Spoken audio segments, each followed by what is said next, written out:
Sejam muito bem-vindos. Quando você conhecer um narcisista ou uma narcisista, ficará impressionado. Vai perceber que se trata de uma pessoa que tem muitos amigos. Em uma festa, ele falará com muitas pessoas e ocupará lugar em diversas mesas. O narcisista, ao contrário de suas vítimas mais frequentes, que geralmente são tímidas, demonstrará uma falsa extroversão. Fará questão de mostrar que é muito bem relacionado. As vítimas frequentes geralmente são pessoas que não se sentem incomodadas por ficarem sozinhas, pois não precisam de validação externa para alimentar um falso ego, ao contrário do narcisista. Na maioria das vezes, o extenso círculo de amizades de um narcisista é totalmente fictício. Algumas pessoas das quais ele se aproxima podem até já ter tido algum tipo de atrito com ele. Como eles são essencialmente caras de pau, procuram forjar uma imagem de que nada aconteceu. Muitas vezes se aproximam de pessoas que são, na verdade, desafetos. Sorriem, cumprimentam e as abraçam, justamente para poder feri-las, como parte dos jogos mentais que costumam manter. Logicamente, eles sabem a fórmula a ser usada para se aproximar de cada pessoa. Em muitos casos, o narcisista, para demonstrar sua superioridade, vai deixar escapar a afirmação de que em um primeiro diálogo é capaz de saber o tipo de pessoa com quem está lidando. Sabe, inclusive, se o outro está mentindo ou falando a verdade. Não se deve duvidar do alcance dessas palavras. É um sinal de alerta. Narcisistas e psicopatas costumam ser incomparáveis leitores de pessoas.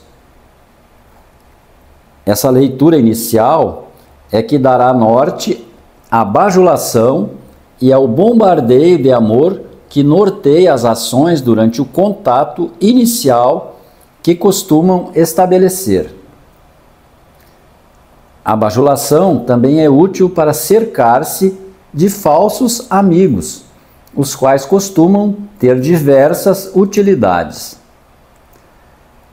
Vamos mencionar a seguir 6 tipos de amigos de narcisistas. Começando por pessoas de conhecimento ou status inferior, os quais farão com que ele se sinta melhor a respeito dele mesmo.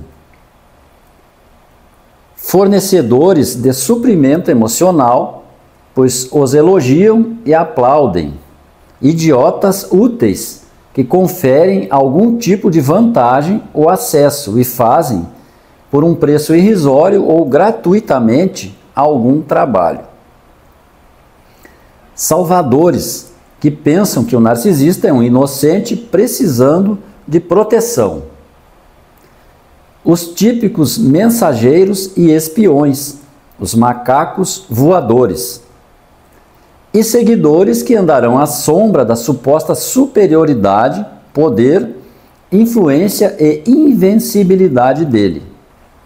Os 6 tipos apresentados têm por base o que consta no livro Narcisistas Expostos, 75 coisas que narcisistas não querem que você saiba, de autoria de Drew Kiss.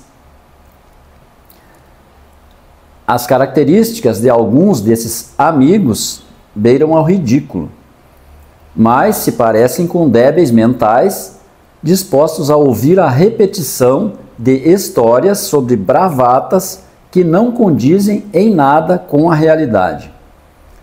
ou se deixam usar como garotos de recado.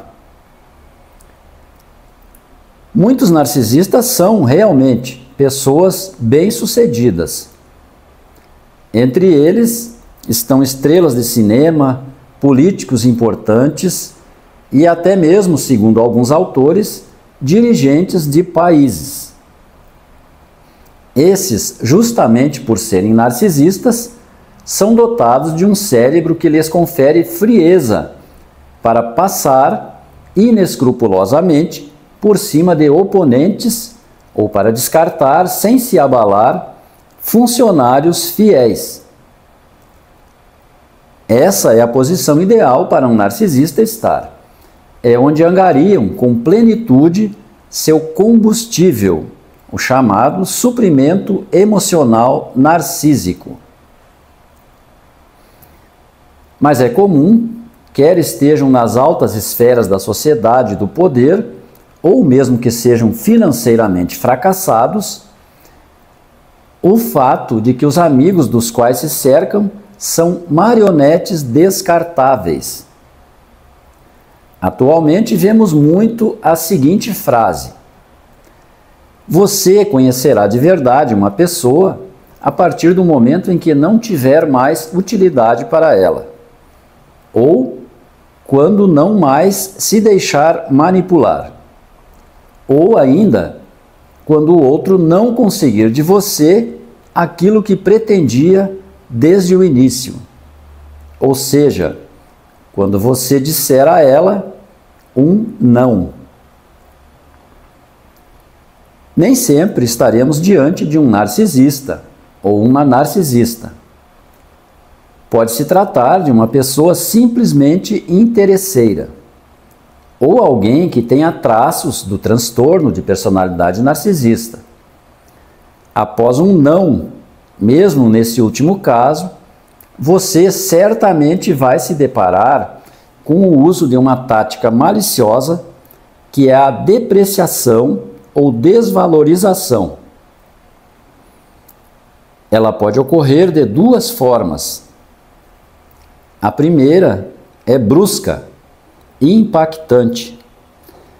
Você verá que não conhecia a pessoa com quem estava lidando. No instante seguinte a um não, serão apontados supostos defeitos seus. Isso pode ocorrer por meio de comparações. Por exemplo, fulano fez ou comprou tal coisa, coincidindo com algo em que você não obteve êxito. Mas a depreciação pode ocorrer de forma muito sutil, progressiva, como se fizesse parte de um teste, para ver até onde você suporta. É comum a referência a temas relacionados a desempenho sexual, assunto muito sensível para a maioria das pessoas. Quando você se insurgir, o narcisista terá os meios para adotar uma outra estratégia, mais uma das que lhes são comuns. Alardeará que você foi ingrato com ele, que o ofendeu, e que agora ele tem um motivo para justificar até mesmo uma perseguição, permeada de abuso psicológico. Durante esse tipo de perseguição, a habilidade do narcisista pode chegar ao ponto de fazer com que a vítima, no caso o ex-amigo, acabe pedindo desculpas por algo que na verdade não fez. A inversão da culpa, quando se trata de um narcisista, atinge não só a percepção das pessoas que são próximas. Ela costuma se instalar na mente da própria vítima, que terá muitos questionamentos, pois ficará sem entender toda a situação. Narcisistas, então, são os típicos amigos não de pessoas, mas da utilidade que elas possam ter para eles. Perdida a utilidade, a pessoa perde o valor.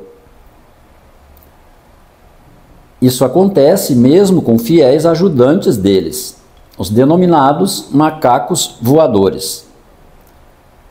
Por isso, ao conhecermos alguém, é importante prestar atenção a sinais de manipulação ou mesmo tentativa de isolamento, dentre outros detalhes.